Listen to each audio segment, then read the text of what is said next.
Olá, meu povo e minha pova, sejam bem-vindos a mais um vídeo do canal Elvis Guilherme, dando continuidade aos presidentes da República.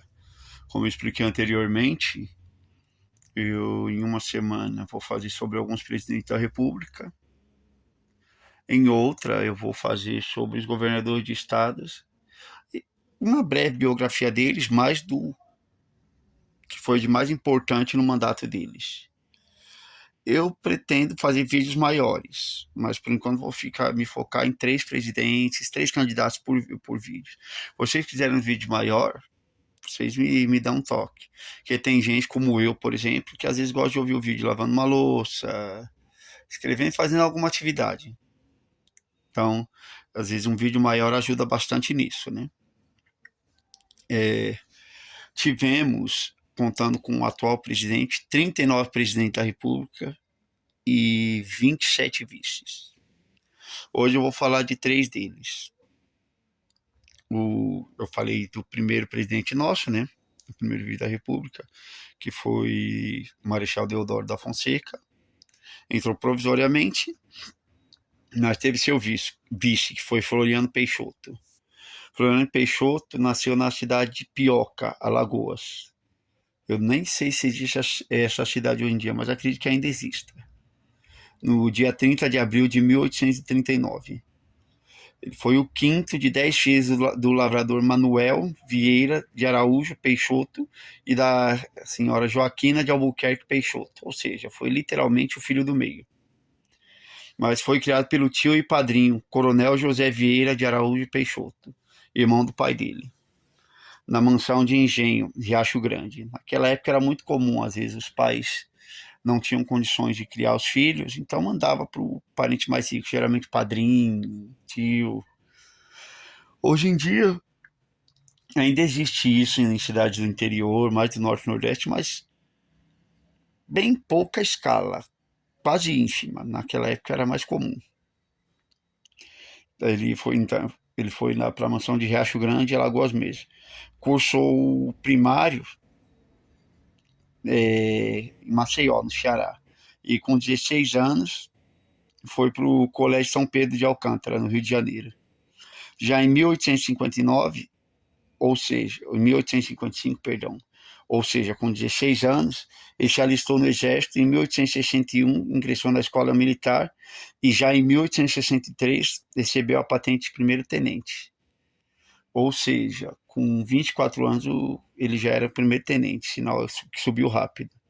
Em 12 de dezembro de 1864, ele estava servindo em Bagé, no Rio Grande do Sul, quando rompeu a Guerra do Paraguai.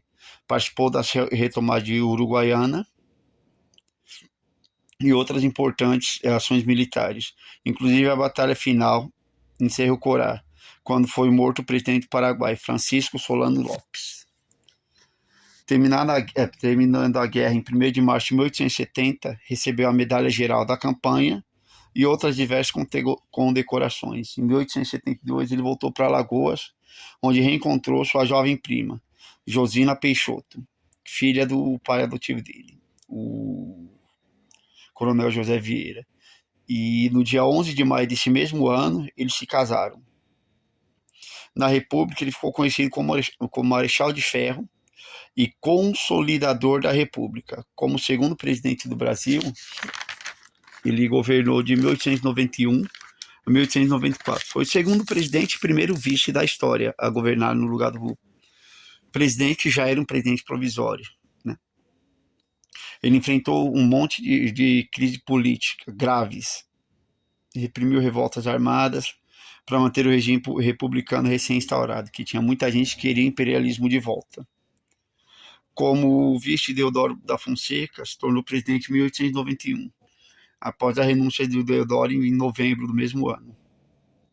Seu governo foi marcado por forte centralização e autoritarismo para debelar graves conflitos, como a revolta armada do Rio de Janeiro e a Revolução Federalista no sul do país, da qual eu já falei em vídeos passados. Ao anular tentativas de oposição, consolidou o modelo republicano no país. apesar de sua postura centralizadora, implementou medidas populares e angariou grande apoio popular. Transmitiu o poder pacificamente ao primeiro presidente civil, Prudente Moraes, do qual eu falei no vídeo passado, como o primeiro governador do estado de São Paulo também, em 1894. Só que por ele estar magro, doente, muito abatido, ele não compareceu à solenidade de posse do novo presidente. Em 29 de junho de 1895, ou seja, essa semana fez 131 anos que ele morreu de cirrose hepática na Fazenda Paraíso, localizada na cidade de Barra Mansa, no Rio de Janeiro. Daí vamos agora ao terceiro presidente da República, Prudente Moraes. Eu dei um resumo de Prudente Moraes no vídeo passado sobre governadores de São Paulo. Então eu vou me focar aqui em alguns pontos importantes da presidência dele. Como vice, ele teve Manuel Vitorino. Eu esqueci de citar, Floriano Peixoto não teve vice. Caso ele falecesse no meio do mandato, provavelmente algum presidente da Câmara na época, sucederia ele no mandato. Mas aqui já Prudente Moraes, que governou de 1894 a 1898, teve como vice Manuel Vitorino. Seu governo enfrentou forte oposição de militares florianistas. O ponto de maior tensão ocorreu em novembro de 1897, quando ele sofreu um atentado pelo soldado Marcelino Bispo. Eu já falei desse atentado no vídeo passado, né? Durante uma cerimônia de recepção para aqueles que lutaram na Guerra de Canudos. O atentado à faca foi pedido pelo marechal e também ministro de Guerra, Carlos Machado Bittencourt, que morreu protegendo o presidente e saiu ileso.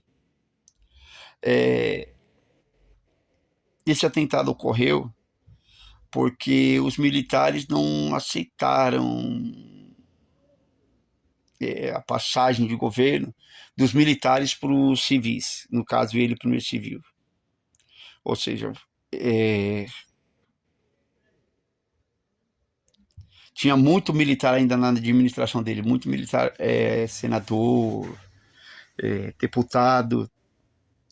Então, eles não aceitavam bem isso. Esses militares foram conhecidos como florianistas, que eles queriam abrir margem para que voltasse ao governo presidencial. Inclusive, em 1895, devido a problemas de saúde, o presidente Prudente de Moraes se afastou um pouco do governo. E seu vice, Manuel Vitorino, assumiu o poder por um curto período. No vídeo que vem de presidente, eu vou fazer uma biografia do Manuel Vitorino. Pretendo fazer biografia dos vices que estiveram no poder, mesmo que por pouco tempo. E Manuel Vitorino era um florianista. Então, nesse meio tempo, os florianistas acharam que poderiam voltar ao governo, mas logo Prudente Moraes retornou à presidência e acabou um pouco com esses sonhos.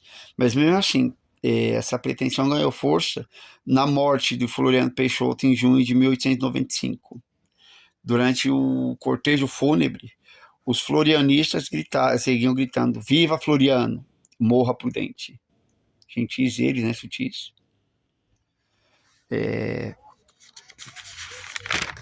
Voltando desse afastamento, né, em 1895 mesmo, pouco após a morte de Floriano, ele se ocupou de tratar de assuntos de ordem econômica e foi um grande representante dos grandes cafeicultores. Não se preocupou em atender aos anseios dos grupos políticos que defendiam a instalação de medidas de ordem nacionalistas. Ou seja, ele se focou só numa coisa, e modernizadora. Se focou as altas taxas alfandegárias adotadas durante o ministério de Rui Barbosa foram bruscamente reduzidas, deixando a economia nacional à mercê dos produtos estrangeiros. Ou seja, pegar dinheiro emprestado de outros países e os nossos produtos, como é visto até hoje, serem desvalorizados. Depois que ele concluiu seu mandato em 1898, se afastou da vida pública e morreu de tuberculose em 1902, como eu coloquei até a data e o local da morte dele no vídeo passado. Para encerrar o vídeo de hoje, a gente vai para o quarto presidente da República. Também foi um governador de São Paulo. O vídeo de governador de São Paulo, eu vou me focar só nos feitos dele como governador de São Paulo. Campos Salles, ele governou de 1898 a 1902. Seu vice foi Rosa e Silva. Manuel Ferraz de Campos Salles nasceu em Campinas, em 15 de fevereiro de 1841. Filho de uma rica família de fazendeiros de café, formou-se em Direito em 1863, pela Faculdade de Direito de São Paulo. Eu, pelo menos, não encontrei nada sobre os pais dele, nome, exceto que eram ricos, fazendeiros de café. Fora isso, não encontrei mais nada. Se alguém encontrou alguma coisa, pode colocar aí nos comentários, por favor. Durante vários anos, ele exerceu a profissão de advogado. Foi representante da oligarquia cafeeira de São Paulo, amplamente reconhecido como arquiteto da República Velha, destacando-se pela adoção do rigoroso ajuste econômico para sanar as finanças do país e pela criação da política dos governadores. Vou falar dela falarei um pouco mais dela mais adiante. Antes de chegar à presidência, ele exerceu os cargos de deputado de província, vereador, deputado-geral, ministro da Justiça no governo provisório do Deodoro da Fonseca e governador do estado de São Paulo, como já citei antes. Quando assumiu a presidência, em um momento de grave crise, estava num momento de grave crise financeira herdado pelos 3 primeiros presidentes, né, pelos primeiros anos da República. Ele implementou a política de, perdoe se a minha pronúncia não estiver boa, que minha pronúncia de inglês é uma porcaria, funding loan, que consistia na renegociação da dívida externa com credores internacionais, acompanhada de fortes cortes de gastos e aumentos de impostos. Ou seja, aumento de impostos desde que o mundo é mundo, o povão que tem que pagar. Mas pelo menos esses fortes cortes de gastos entrava também na política. Coisa que os políticos não fazem hoje em dia, né? É só no povão. Diminuiu o salário e a regalia deles, que é bom, neca. Diminuiu o número de inúteis no Congresso, no Senado, neca, né? Mas os impostos continuam aumentando. Pelo menos ele lascou o povão, mas tirou um pouquinho deles. Acredito que bem menos que tirou do povão, mas tirou. Já é um ponto positivo. Pois essa manobra permitiu estabilizar a economia nacional, ou seja, lá nos primórdios do século XX, ele conseguiu estabilizar a economia nacional, tirando dos dois lados, né? Politicamente, seu mandato foi marcado pela centralização do poder e pela base da sustentação da elite cafeeira. E com a criação da política dos governadores, que eu citei anteriormente, estabeleceu uma aliança mútua. O que é essa política dos governadores?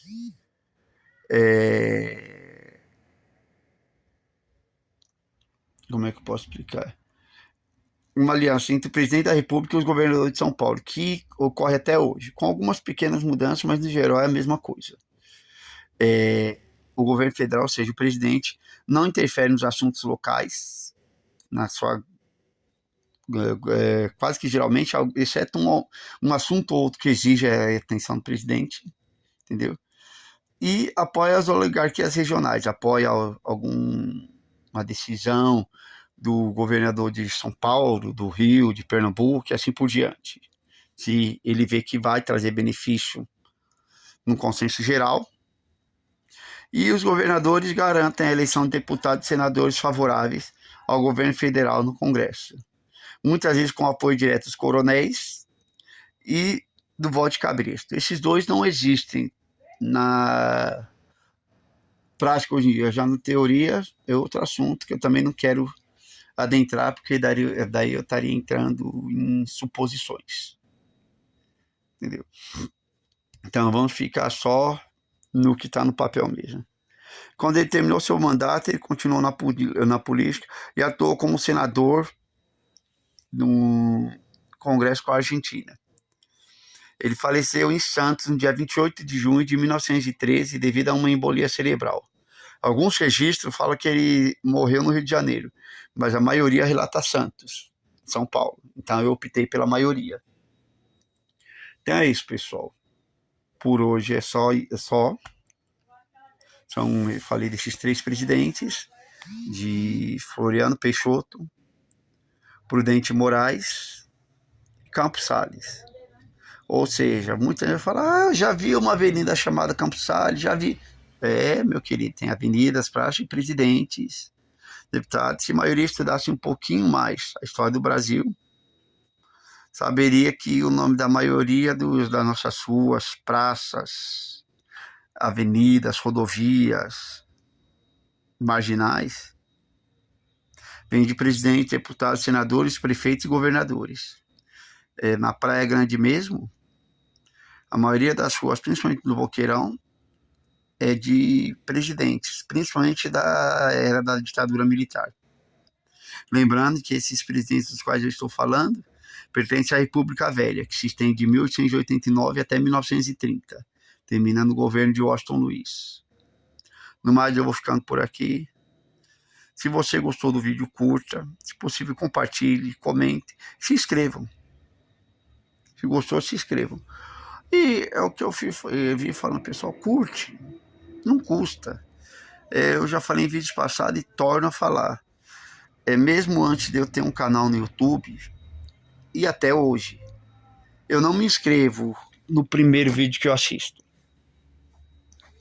Mas eu costumo, já de cara eu curto.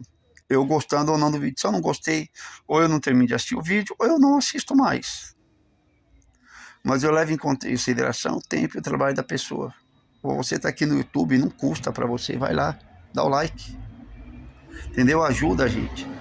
Meu intuito não é ser monetizado por esse canal. Mas se acontecer, ótimo. Mas eu quero que esse canal chegue a mais pessoas. Até porque para eu ser monetizado nesse canal, tem que pagar a plataforma. E eu não vou fazer isso. Não sei para quem não tem YouTube Premium, mas eu estou fazendo o possível para que meus vídeos não sejam interrompidos com propagandas. Entendeu? Se que tivesse interrompido com propagandas, alguém me fale alguma coisa, que até onde eu sei, se as propagandas estão enchendo o saco de vocês, eu acredito que eu tenho direito de ganhar alguma coisa. Mas já estou recusando que coloquem propaganda nos meus vídeos para que vocês possam assistir na íntegra. Mas eu não sei qual a política da plataforma, né? Então curtam, pelo menos isso, curtam. No mais, estou ficando por aqui. Um abraço a todos. Fui.